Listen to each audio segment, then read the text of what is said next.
दोस्तों, दो लड़के लड़की शादी करना चाहते थे, लेकिन लड़की का बाप चाहता था कि शादी ना हो। इसलिए उसने लड़के के सामने एक शर्त रखा कि अगर बारात में कोई भी बूढ़ा आदमी आया तो शादी नहीं होगी। लड़के ने मजबूरी में शर्त मान ली। जब बारात लड़की के घर जाने के लिए निकलने वाली थी, तभी लड़के के नाना ने कहा, मैं भी जाऊंगा बारात। लोगों ने समझाया कि अगर आप गए तो शादी नहीं होगी। नाना बोले, चाहे कुछ भी हो, लेकिन मैं जाऊंगा। लोगों ने फैसला किया कि बूढ़े नाना को डिग्गी में बैठा लो, लेकिन उन्हें बाहर मत निकालना। नाना को डिग्गी में डाल दिया गया। जब बारात पहुंची तो लड़की के बाप ने फिर से टांग अड़ा दी और लड़के से कहा, शादी तभी होगी जब तुम पास के इस तालाब से पानी की जगह दूध बहवा दो। बारातियों ने कहा, यह तो पॉसिबल नहीं है। बारात वापस आने लगी, तभी नाना ने डिग्गी से आवाज लगाई, बस इतनी सी बात के लिए तुम सब वापस जा रहे हो? जाओ, जाकर लड़की के बाप से कह दो कि हमने दूध का इंतजाम कर लिया है, आप तालाब का पानी खाली करा दो। एक घर में दो भाई रहते थे। एक का नाम था समझ और दूसरे का नाम था बूझ। एक दिन उनके घर मेहमान आ गए। समझ ने बूझ से कहा, जाओ नींबू पानी बना लाओ। बूझ बोला, नींबू नहीं है। तो समझ ने कहा, तुम रहने दो, मैं खुद ही बना लूंगा। समझ ने नींबू पानी बना लिया, लेकिन मेहमान गालियां देते हुए घर से चले गए। बूझ ने पूछा, उन्हें क्या हुआ? समझ बोला, पता नहीं, नींबू तो खत्म हो गए थे, तो मैंने 1000 नींबू की ताकत वाला लेमन मैक्स पानी में डालकर नींबू पानी बना दिया।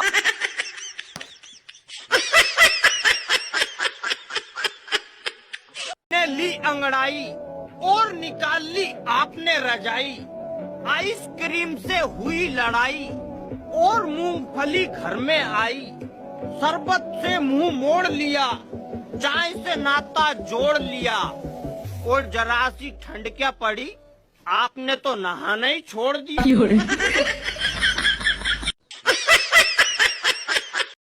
एक बच्चा 3 घंटे से लगातार पबजी खेल रहा था। ये देखकर उसकी मम्मी ने उसको बहुत मारा और डांट लगाकर पढ़ने को कहा। बच्चे को बहुत गुस्सा आ रहा था और जब उसकी मम्मी वहाँ से चली गई तो बच्चे को लगा कि शायद उसकी मम्मी उसे बिल्कुल भी प्यार नहीं करती। तो उसने एक कागज पर लिखा कि मैं ये घर छोड़कर जा रहा हूँ, और मम्मी का प्यार देखने के लिए चुपचाप अलमारी में छिपकर बैठ गया। जब थोड़ी देर बाद उसकी मम्मी कमरे में आई और खत पढ़ा तो यहाँ वहाँ रोते रोते अपने बच्चे को ढूंढने लगी। 2 घंटे बीत गए पर फिर भी बच्चा अलमारी से बाहर नहीं आया। माँ अपने बच्चे के लिए फिर भी तड़पती हुई रोए जा रही थी। फिर बच्चे को एहसास हुआ कि अब उसे शायद बाहर आ जाना चाहिए और अपनी माँ के गले लग जाना चाहिए। और जैसे ही बच्चा बाहर आया, उसकी माँ ने उसको गले लगाया और इतना मारा, इतना मारा, इतना मारा कि बच्चा समझ गया कि उसकी माँ उसको कितना प्यार करती है।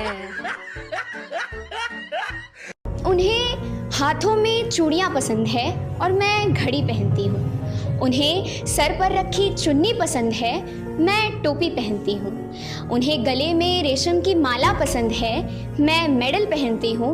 उन्हें पैरों में पायल पसंद है, मैं काला धागा पहनती हूँ। उन्हें कपड़ों में सूट पसंद है, मैं जीन्स पहनती हूँ। और उन्हें आँखों में काजल पसंद है, मैं सपने लिए घूमती हूँ। लड़कियां इतनी देर तक नहीं सोती, थोड़ा कम बोलो। लड़कियां ज्यादा नहीं बोलती। चलो जाओ, रूम में जाओ। तुम देर रात तक बाहर नहीं जा। छोटे कपड़े नहीं पहनने, लड़कों से दूर रहो। ये बाल खुले क्यों है? इसको बांध के जाओ। इतना हंस के किससे बात कर रही हो? पढ़ाई वढ़ाई छोड़ो, मेरे साथ आके काम करवाओ। लड़कियां घर का काम करती हुई अच्छी लगती हैं। माँ, इस सास से ना भी छोड़ूं, क्योंकि मैं लड़की हूँ ना। एक कमरे में 5 दोस्त रहते थे। एक का नाम था पागल, दूसरे का नाम बेवकूफ, तीसरे का नाम दिमाग, चौथे का नाम कोई नहीं और 5वें का नाम किसी था। एक दिन कोई नहीं ने किसी को मार दिया। उस समय बेवकूफ बाथरूम में नहा रहा था और दिमाग घूमने गया हुआ था। तब पागल ने पुलिस को फोन किया और कहा, हेलो पुलिस, कोई नहीं ने किसी को मार दिया। पुलिस वाला बोला, क्या तुम पागल हो? पागल बोला, हाँ मैं पागल हूँ। पुलिस वाला बोला, तो बेवकूफ है क्या? पागल बोला, अरे साहब, बेवकूफ तो बाथरूम में नहा रहा है।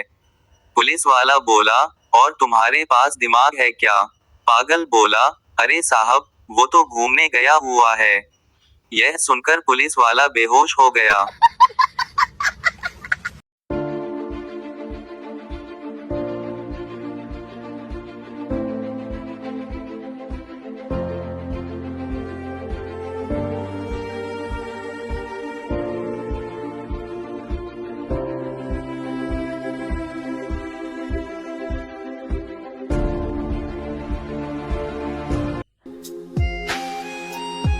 जिस भी शादी में जाता हूँ किसी न किसी लड़की से प्यार हो जाता है। आज भी एक शादी में गया तो गजब हो गया, दुल्हन ही पसंद आ गई।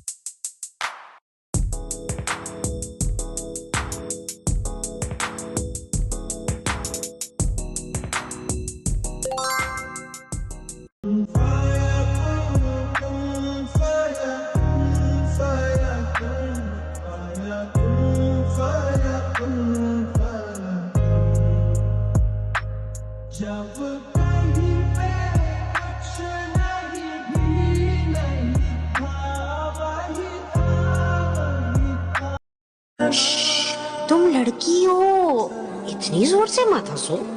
इतनी लड़कों की दोस्त मत बनो। जब तुम सपने देखोगी तो बहुत सवाल उठेंगे। कोई तुम्हारे लिए गाड़ी का दरवाजा खोलेगा तो कोई अपने दिल का दरवाजा बंद भी करेगा। कोई तुम्हें चाहे कुछ भी कहे, तुम अपनी सुनना। तुम अबला नहीं, रानी नहीं, अप्सरा हो।